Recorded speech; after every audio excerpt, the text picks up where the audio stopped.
प्यारे बच्चों नमस्कार। स्वागत है आप सभी का बुद्ध स्टडी पॉइंट के यूट्यूब चैनल में। और आज इस वीडियो के माध्यम से हम लोग बिहार बोर्ड के 9th क्लास के गणित के पहले अध्याय संख्या पद्धति के अंतर्गत परिमेय तथा अपरिमेय संख्याओं से संबंधित कुछ नियमों को जानेंगे। उसके बाद में वर्गमूल से संबंधित कुछ सर्वसमीकाएं देखेंगे और साथ ही हरों के परिमेयकरण के बारे में अध्ययन करेंगे और इन सभी के साथ हम प्रश्नावली 1.5 के प्रश्नों को भी हल करेंगे। तो प्यारे बच्चों आइए सबसे पहले हम परिमेय तथा अपरिमेय संख्याओं के योग, व्यवकलन, गुणन एवं विभाजन से संबंधित कुछ नियमों को जान लें, जिससे जब हम प्रश्नावली को हल करेंगे तो हमें काफ़ी सुविधा होगी। तो बच्चों अगर हम किसी परिमेय संख्या और अपरिमेय संख्या को जोड़ें, योग का मतलब होता है जोड़ना, व्यवकलन का मतलब घटाना, गुणन का मतलब गुणा करना और विभाजन का मतलब भाग की क्रिया करना। तो इसके अनुसार यदि हम किसी परिमेय संख्या को अपरिमेय संख्या के साथ में जोड़ें तो योगफल जो हमारा प्राप्त होगा वो अपरिमेय संख्या प्राप्त होगा। अब अगर इनसे संबंधित व्यवकलन के नियम की बात करें तो जब परिमेय तथा अपरिमेय संख्याओं का व्यवकलन किया जाता है, अर्थात कि घटाने का काम किया जाता है, तो हमें जो रिजल्ट प्राप्त होता है वह रिजल्ट भी हमारा अपरिमेय संख्या होता है। उसके बाद में जब किसी परिमेय संख्या तथा अपरिमेय संख्या के बीच में गुणा का काम किया जाता है तो गुणा के उपरांत जो रिजल्ट प्राप्त होता है और जो संख्या उसमें हमें प्राप्त होती है वह भी हमारा अपरिमेय संख्या प्राप्त होती है। उसके बाद में अगर भाग की बात करें तो जब परिमेय तथा अपरिमेय संख्याओं के बीच में विभाजन की क्रिया की जाती है और उसके उपरांत जो हमें रिजल्ट प्राप्त होता है वह रिजल्ट वाली जो संख्या होती है वो हमारी अपरिमेय संख्या होती है। अब इन चारों शर्तों के लिए यानी कि इन चारों नियमों को सही तरीके से लागू होने की एक शर्त होती है और वह शर्त ये है कि इन चारों कंडीशंस में, इन चारों नियमों में हमारी जो परिमेय संख्या होगी वह कभी भी 0 के बराबर नहीं होगी, अर्थात कि परिमेय संख्या इज नॉट इक्वल टू 0। ये कंडीशन जो है इन चारों नियमों में लागू होगा। यहाँ परिमेय संख्याओं को हम देख रहे हैं और परिमेय संख्याओं के साथ में जोड़ा तथा घटाया गया, साथ ही गुना भाग की हम नियमों को देख रहे हैं। तो इन सभी में ये कॉन्सेप्ट हमारा लागू होगा कि जो परिमेय संख्या होगी वो कभी भी 0 नहीं होगी। तो बच्चों आइए अब इसके बाद में हम वर्गमूलों से संबंधित कुछ सर्वसमीकाएं देखते हैं। इसके अंतर्गत यदि धनात्मक वास्तविक संख्याओं से संबंधित सर्वसमीकाओं की बात करें तो यदि a तथा b धनात्मक वास्तविक संख्याएं हो तो रूट ए बी बराबर हो जाएगा रूट a गुने रूट b। उसके बाद में रूट a बट्टा b बराबर हो जाएगा रूट a बट्टा रूट b। उसके बाद में root a plus root B गुने root A minus root B बराबर होगा ए माइनस बी। चौथा सर्वसमीका है ए प्लस रूट बी गुने ए माइनस रूट बी बराबर ए स्क्वायर माइनस बी। पांचवा सर्वसमीका है root A plus root B का होल स्क्वायर बराबर A plus 2 root A B plus B. तो प्यारे बच्चों जब हम प्रश्नावली के प्रश्नों को हल करेंगे तो इन सर्वसमीकाओं का प्रयोग करेंगे, इसलिए आप इन सर्वसमीकाओं को बेहतर तरीके से याद कर लेंगे। आइए इसके बाद अब हम जानते हैं कि हर का परिमेयकरण क्या होता है। तो जब एक व्यंजक के हर में वर्गमूल वाला एक पद होता है तब इसे एक ऐसे तुल्य व्यंजक में जिसका हर एक परिमेय संख्या है रूपांतरित करने की क्रियाविधि को हर का परिमेयकरण कहा जाता है। ठीक सुना आपने कि जब एक व्यंजक के हर में वर्गमूल वाला एक पद होता है या कोई संख्या करनी चिन्ह के अंदर हो तब इसे एक ऐसे तुल्य व्यंजक में जिसका हर एक परिमेय संख्या है रूपांतरित किया जाता है और इसी विधि को हम हर का परिमेयकरण कहते हैं। अब इसको हम इस प्रकार से समझ सकते हैं कि हमारे पास अगर कोई व्यंजक मान लें कि 1 बट्टा रूट ए प्लस बी है तो अब हमें इसका परिमेयकरण करना है और इसमें हम देख रहे हैं कि एक रूट वाली संख्या हमारे पास में है यहाँ पे रूट ए, और इस संख्या की बात करें तो बट्टा के नीचे हम देख रहे हैं कि हर के रूप में रूट ए प्लस बी है। तो अब हमें इसी हर को परिमेय संख्या के रूप में लिखना है, यानी कि इसी का परिमेयकरण करना है। तो इसके लिए हम क्या करेंगे कि इन दोनों के बीच का जो चिन्ह है यहाँ पर प्लस दिया हुआ है, इसको हम चेंज कर देंगे और इसके लिए हम लिख सकते हैं कि रूट ए माइनस बी बटा रूट ए माइनस बी। तो हम इस हर को इस रूप में लिख सकते हैं। अब आप देख रहे हैं कि ऊपर तथा नीचे दोनों बराबर है, अगर ये कट जाए तो पुनः एक प्राप्त होगा हमको। इसको हम इस प्रकार से भी समझेंगे कि हमारा ये है 1/रूट ए प्लस बी। इसको यदि आगे बढ़ाएं और हर के परिमेयकरण के साथ में इसको लिखें तो ये हमारा हो जाएगा 1/रूट ए प्लस बी। अब यहाँ पे हम गुना कर रहे हैं, ये जो हर का परिमेयकरण किए हैं जो ऊपर हम लिखे हैं इसको यहाँ पे उतार रहे हैं। तो ये हमारा हो जाएगा रूट ए माइनस बी बटा रूट ए माइनस बी, यानी कि नीचे का जो हर है उसी से हम ऊपर भी गुना कर दिए हैं और नीचे भी गुना कर दिए हैं, और ये हमारा परिमेय संख्या के टर्म में भी दिख रहा है, बट्टा लगा हुआ है। तो अब आगे अगर चलें तो रूट ए से माइनस बी में जब गुना होगा तो क्या हो जाएगा रूट ए माइनस बी। उसके बाद में आप यहाँ देख रहे हैं कि रूट ए प्लस बी है और यहाँ पे रूट ए माइनस बी है। आपको एक फॉर्मूला याद होगा कि ए प्लस बी इंटू ए माइनस बी बराबर होता है ए स्क्वायर माइनस बी स्क्वायर। तो उसी फॉर्मूले के आधार पर अगर हम इस रूट ए को ए कह लें, रूट की बात ना करें, ये बी है ही, यहाँ भी रूट ए को ए मान लें और यहाँ पे इसको बी रहने दें, तो ये ए प्लस बी और बीच में गुना का चिन्ह है और ए माइनस बी, तो ए प्लस बी गुने ए माइनस बी। तो इसके आधार पर हम लिख सकते हैं कि ए स्क्वायर माइनस बी स्क्वायर। तो यहाँ पे रूट ए का क्या हो जाएगा स्क्वायर हो जाएगा। तो हम इसको यहाँ पर लिख सकते हैं रूट ए का स्क्वायर और माइनस बी का स्क्वायर।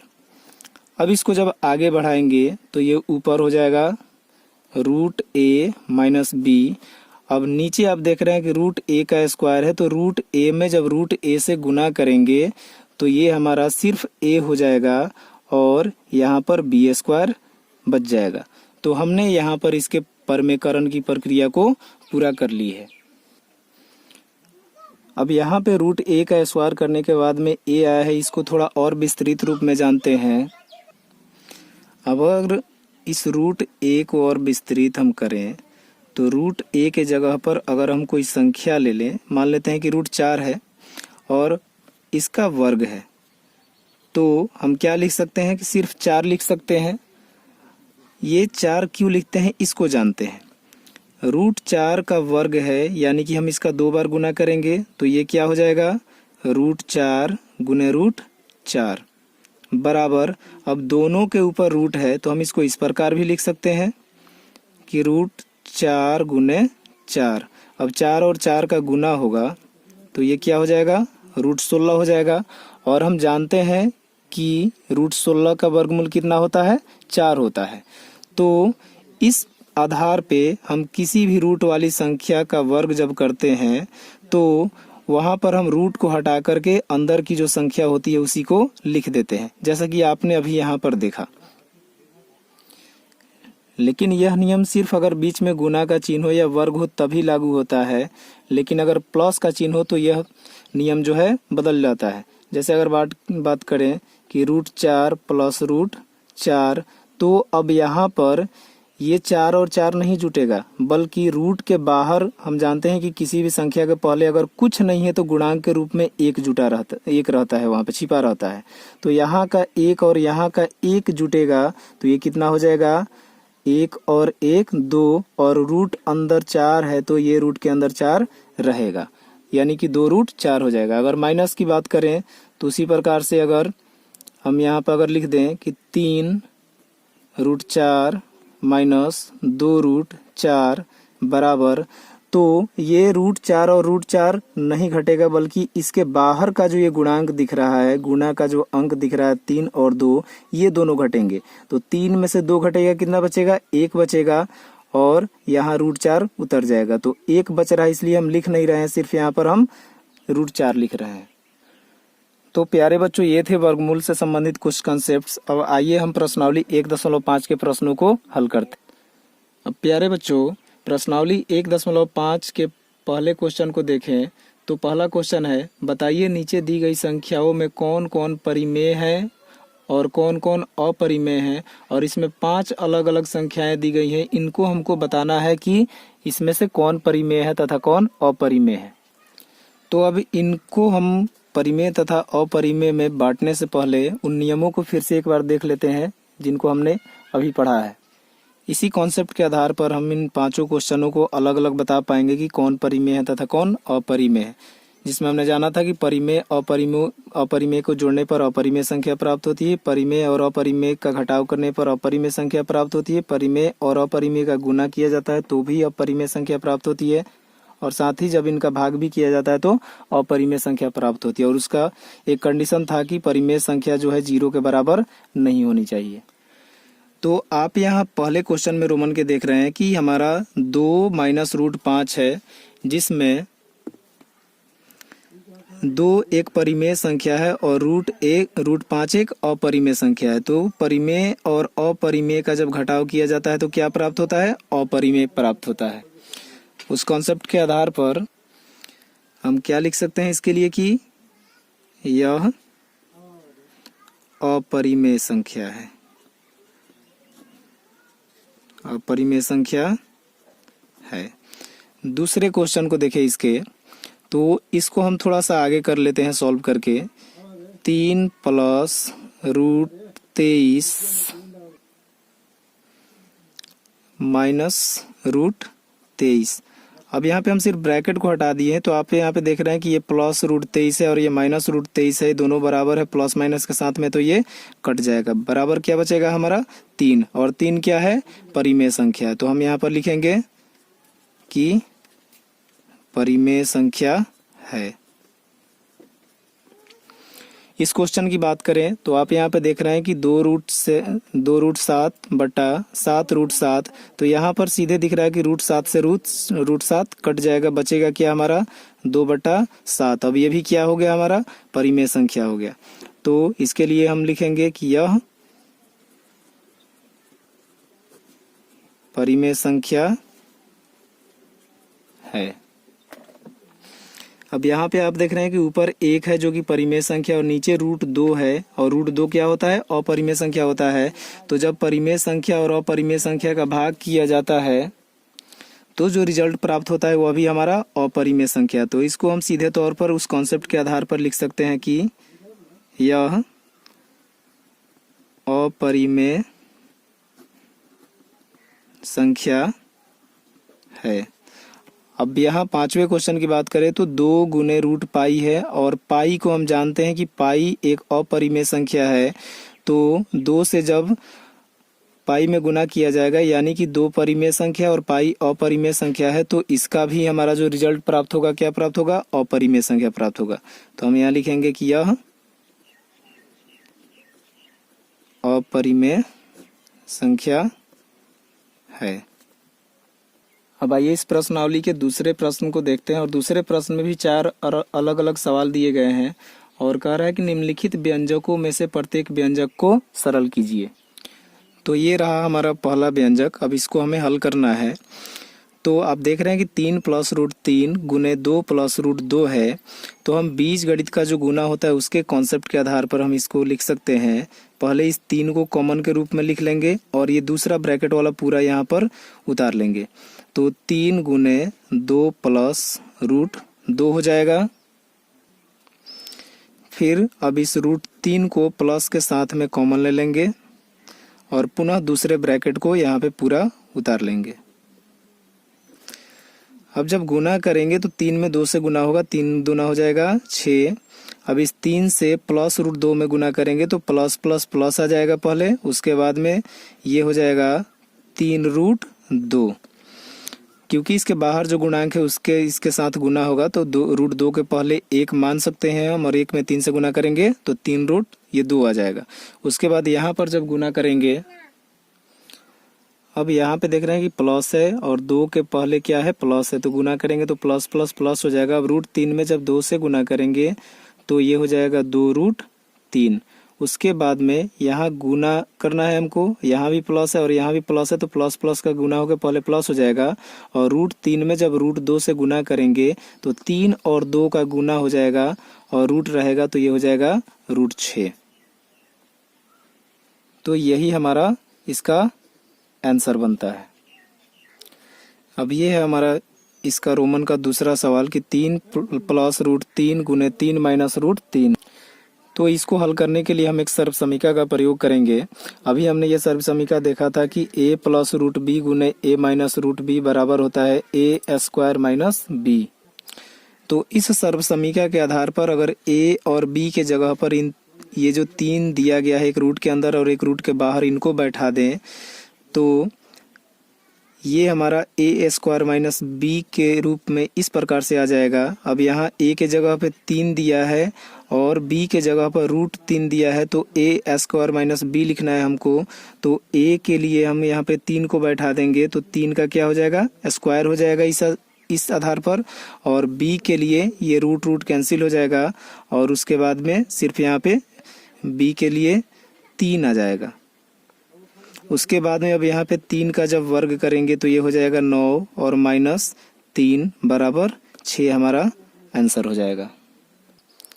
अब ये रहा हमारा रोमन का तीसरा प्रश्न, रूट 5 प्लस रूट 2 का होल स्क्वायर। अब इसको हल करने के लिए हम इस सर्वसमीका का प्रयोग करेंगे जो अभी हमने पढ़ा था कि root a plus root b का होल स्क्वायर बराबर होता है a plus 2 root A B plus b। तो यहाँ पे a और b है और सेम चीज हम यहाँ पे देख रहे हैं कि रूट रूट लगा है, होल स्क्वायर भी है, प्लस भी है बीच में, और रूट के अंदर सिर्फ 5 और 2 है। तो a के जगह पे 5 है और b के जगह पे क्या है, 2 है। तो इस आधार पर, इस पैटर्न के आधार पर हम इसको क्या लिख सकते हैं कि यहाँ a है और यहाँ a के जगह पर 5 है, तो यहाँ a हुआ है तो हम यहाँ पे क्या लिख सकते हैं, 5 लिख सकते हैं। उसके बाद में प्लस 2 है तो प्लस 2 लिख देते हैं। अब रूट ए बी है, यानी कि रूट के अंदर जो संख्याएं हैं उनका गुना करना है, तो रूट, अब यहाँ ए बी का गुना हुआ है तो यहाँ पर 5 और 2 का गुना होगा, यानी कि 5 गुने 2। उसके बाद में प्लस यहाँ पर b है और b के जगह पर यहाँ पर देख रहे हैं कि रूट के अंदर 2 है तो यहाँ पर b हो गया है, तो यहाँ पर क्या हो जाएगा, हमारा सिर्फ 2 हो जाएगा। अब इसके बाद में ये 2 और 5 जुट जाएगा तो हो जाएगा 7 प्लस 2। अब रूट के अंदर 5 और 2 का गुना होगा तो 5 दूना हो जाएगा 10, और यही हमारा आंसर है। अब ये रहा इसका रोमन का चौथा प्रश्न, और चौथा प्रश्न है कि रूट 5 माइनस रूट 2 गुने रूट 5 प्लस रूट 2। तो इस प्रश्न को हल करने के लिए हम इस सर्वसमीका का उपयोग करेंगे जो है कि root a plus root b गुने root a minus root b बराबर क्या हो जाता है, a माइनस b होता है। तो अब यहाँ पर a b दिया हुआ है और सिर्फ प्लस माइनस यहाँ पे दिख रहा है, उसी प्रकार से यहाँ भी माइनस और प्लस है और रूट के अंदर a b के जगह पर 5 और 2 दिया है। तो यहाँ पर अगर a माइनस b हो रहा है तो हमारा यहाँ पे सीधे क्या हो जाएगा, 5 माइनस 2 हो जाएगा बराबर 3 आंसर। इस सर्वसमीका के आधार पर यहाँ रूट a है तो यहाँ रूट 5 है, यहाँ रूट b है तो यहाँ रूट 2 है, और आप देख रहे हैं कि लिखा गया है इस सर्वसमीका में a माइनस b, तो हमारा भी क्या हो जाएगा, 5 माइनस 2 बराबर 3। ये हमारा इस प्रश्न का आंसर हो जाएगा। तो प्यारे बच्चों, फिलहाल इस वीडियो में इतना ही, मिलते हैं पुनः अगले वीडियो में, तब तक के लिए नमस्कार, धन्यवाद।